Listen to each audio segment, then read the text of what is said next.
Now, the next example of cost of acquisition according to section 49 and section 55, my dear friends, cost of converted equity shares. Cost of converted equity shares.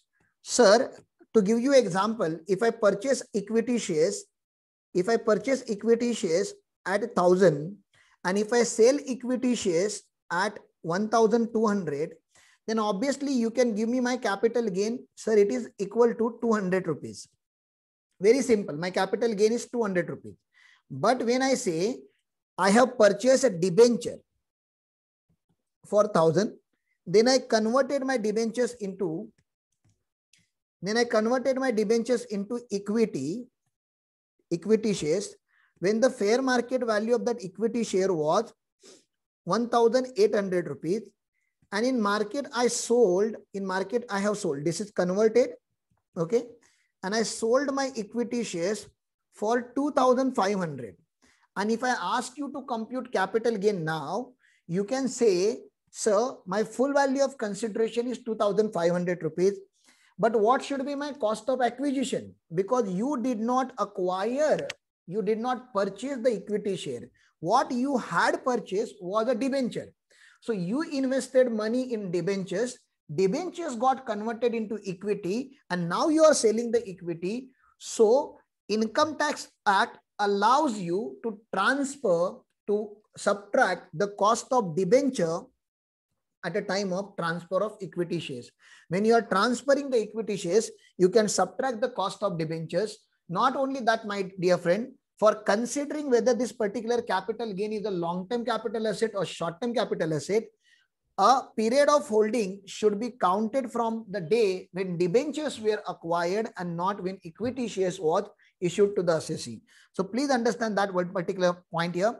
Cost of converted equity shares is equal to cost of debentures. So for equity share, the cost of debenture, and if it is a cost of converted preference share, then cost of preference share. Okay.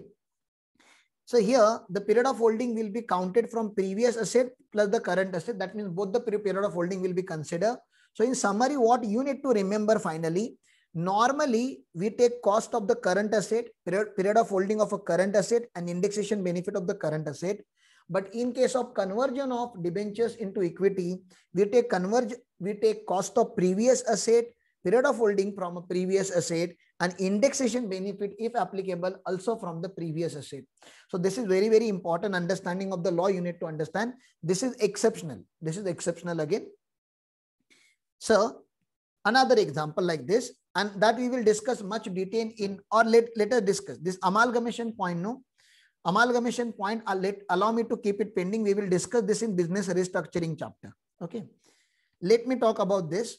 You know that if you have acquired a asset, a capital asset from a previous owner, so you did not purchase it, your father is giving you as a gift, or your grandfather had created this asset and he have died. So you became owner without spending anything on the asset. And tomorrow, if you sell that particular property in the market, you can take your full value of consideration minus transfer expenses. And then from net consideration, we have to subtract the cost of acquisition or index cost of acquisition. Now, you did not purchase it. You got it for free.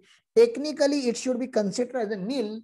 But Government of India says through capital gain chapter, no. You should take benefit of previous owner. Because your previous owner have not enjoyed the cost. He did not sell the property. He have transferred the property to you, but he has not computed capital gain. So somebody in your family, either you or your parent or your grandparents, somebody in your family have incurred the cost. That cost should not go waste. Somebody should take the benefit of that. And therefore, they are allowing us to take cost of the previous owner. So if father had purchased the property for 10 lakh, father has gifted to the son, and son is selling it for 200 lakh, then a son can claim the benefit of cost of acquisition of a father from the property that he is selling right now. Okay. So period of holding will be counted from the date when son became owner or father became owner. So period of holding for considering asset long-term or short-term will be counted from the date of a previous owner. So far as indexation is concerned, there is a dispute. Section 49 subsection 1 says Indexation should be counted from the date when current owner became the owner. Please understand, section 49 clearly says we should consider the indexation from the date when current owner became the owner, not the previous owner.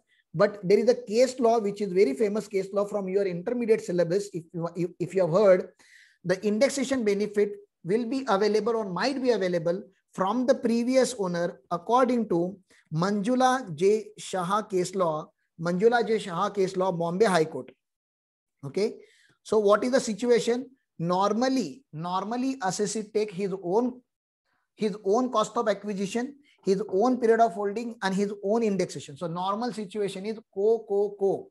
According to section 49(1), whenever assets are acquired in gift, whenever assets are acquired through gift, it will be cost of acquisition of a previous owner, period of holding of a previous owner, but indexation will be taken from the current owner. But Manjula J. Shah challenged this in the court, and she said, if you are giving the benefit of cost from the previous owner, you are giving the benefit of period of holding also from the previous owner, you should also give the indexation benefit from the previous owner. And court have acknowledged it. This was done by the Bombay High Court, and therefore we say, yes, the cost can be taken, the indexation can be taken from the previous owner, but based on the case law. Okay. So this is applicable when gift is not taxable in the hands of recipient. When gift is taxable, we will discuss in gift provision IFOS, not here. This is not a right time for the section 56 subsection 2 clause 10 reference. Okay. So I have given you a fair idea about the cost. If you are having any particular doubt in cost, then please tell me.